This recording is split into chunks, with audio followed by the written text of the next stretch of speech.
Hello everyone, কেমন আছো তোমরা সবাই? তো চলো আজকে তোমাদের সঙ্গে একটা নতুন রেসিপি শেয়ার করি। তোমাদের কাছে হয়তো পুরনো, কারোর কাছে হয়তো নতুন, বাট আমি এটা একদম ফার্স্ট টাইম বানাতে চলেছি। তো চলো দেখা যাক। প্রথমেই দিয়ে নিচ্ছি সাদা তেল। একটু গরম হয়ে গেছে ভালো মতনই, ব্যাস এর মধ্যে দিয়ে দেওয়া হচ্ছে সাদা তেল। এবার এর মধ্যে দিয়ে নেবো আমি একদম বাড়ির তৈরি ঘি। এর মধ্যে আমি এই যে গোটা সমস্ত মশলা, এলাচ আছে, আর দারচিনি আছে, গোটা জিরে আছে, যা যা থাকে কোলার মশলা লবঙ্গ সবই আছে। এবার এই যে কুচিয়ে রাখা পেঁয়াজ লম্বা লম্বা করে এগুলো এর মধ্যে দিয়ে নেব। এটাকে একদম কালার চেঞ্জ হওয়া অবধি ভালো করে নাড়াচাড়া করতে হবে। এবার দেখতেই পাচ্ছ তোমরা প্রায় অনেকটাই কিন্তু কালার চেঞ্জ হয়ে গেছে, আর বেশিক্ষণ ওয়েট করলে হবে না। এবার দিয়ে দেবো আদা আর রসুন পেস্ট, আর এটাকে ভালো মতো নাড়াচাড়া করবো, একটু কষিয়ে নিতে হবে আদা রসুনটাকে আর কি, বেশি নয়, কারণ এরপরে এক এক করে সবই দেওয়া হবে। এই যে দেখতেই পাচ্ছ অনেকটাই কিন্তু তেল ছাড়ছে। এবার দিয়ে দেবো এই যে চিকেন। এবার ভালো মতন একটু নাড়াচাড়া করে নেব। এর মধ্যে নুনটা দিয়ে নেবো, কারণ এর মধ্যে এখনই কোনো কিছু জল কিন্তু অ্যাড হবে না, পরপর পরপর অ্যাড তো হবেই, বাট তার জন্য দেখতে থাকো। ভালো করে কষাতে হবে, অটোমেটিক চিকেন থেকেই জল ছাড়বে। একটু ঢাকা দিয়ে রাখো কিছুক্ষণের জন্য। এবার কিছুটা চিকেনটা জাস্ট মশলাগুলো ঢুকেছে আর কি বলতে পারো। তো এবার এর মধ্যে আরও অনেক কিছু দেওয়া বাকি। কেমন একটা হোয়াইট চিকেন ব্যাপার আসছে, তাহলে কি আমি হোয়াইট চিকেনই বানাবো, এটা ভাবার বিষয়।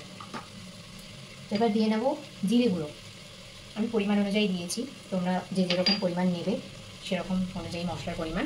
এখানে আছে ধনে গুঁড়ো। এবার এটাকে আরও একটু নাড়বো। তো এবার মোটামুটি ধনে গুঁড়ো জিরে গুঁড়ো প্রায় মিক্সড হয়ে গেছে, বেশিক্ষণ রাখতে পারবো না কারণ জিরে গুঁড়ো আছে। এবার দেব টক দই। আবারও বলছি পরিমাণ অনুযায়ী আমি নিয়েছি, এর মধ্যে একটু জল দিয়ে আমি জলটা দেবো।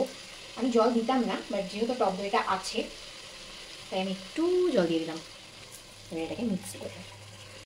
দেখতেই পাচ্ছ তোমরা খুব সুন্দরভাবে কিন্তু তেলও ছাড়ছে সাইড দিয়ে। এবার এর ওপরে দিয়ে দেবো এই লম্বা লম্বা করে কেটে রাখা টমেটো, আর দিয়ে নেবো লম্বা লম্বা করে ছিঁড়ে রাখা কাঁচা লঙ্কা। এটাও তাই ঝাল অনুযায়ী তোমরা নেবে, যদিও বা এই লঙ্কার অত ঝাল নেই তাই আমি একটু বেশি করেই দিয়েছি। এবার এটা ভালো মতন আবার মিক্সড করে নেব। এবার বেশিক্ষণ টাইম নেব না। এবার দিয়ে নেব এই যে দুধ। এবার অনেকে হয়তো তোমরা ভাববে যে আমি কী বানাচ্ছি, এটা দুধ দিয়ে দিলাম। এবার একটু নেড়ে নেবো, তারপরে জল দেবো। এখন জল দেবো না, আরও একটা প্রসেস আছে, তারপরে জলটা দেবো। এই যে হালকাভাবে ফুটে আসছে।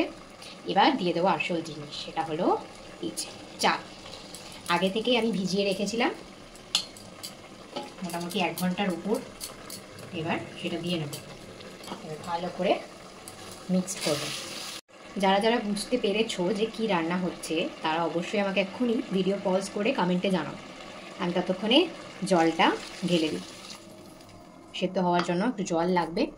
এবার এটা কিছুক্ষণ ঢাকা ছাড়াই কিন্তু ভালো মতন ফুটবে। ঠিক এভাবে একটু ফুটিয়ে নিলাম। এবার গ্যাসটা আমি একদম কমিয়ে দেব, কমিয়ে দিয়ে আমি ঢাকা দিয়ে দেব। তো রেডি চিকেন পোলাও। তো আর আমি বেশি দেরি করব না, তার কারণ আমার প্রচণ্ড খিদে পেয়ে গেছে, স্মেল খুব সুন্দর আসছে। তো এবার আমি একটু বেড়ে নিই তাড়াতাড়ি করে। আপনারাও রেসিপি দেখে তাড়াতাড়ি বানিয়ে ফেলুন। বানানো যদি আপনারা বানিয়ে ফেলেন আমার ভিডিও দেখার পর, অবশ্যই কিন্তু আবার এই ভিডিওর মাধ্যমে হোক বা যে কোনো ভিডিওতে হোক কমেন্ট করে জানাবেন, বা আমাকে টেক্সট করতে পারেন। তো আজকের ভিডিও এখানেই এন্ড করছি। প্রত্যেকে ভালো থাকবেন।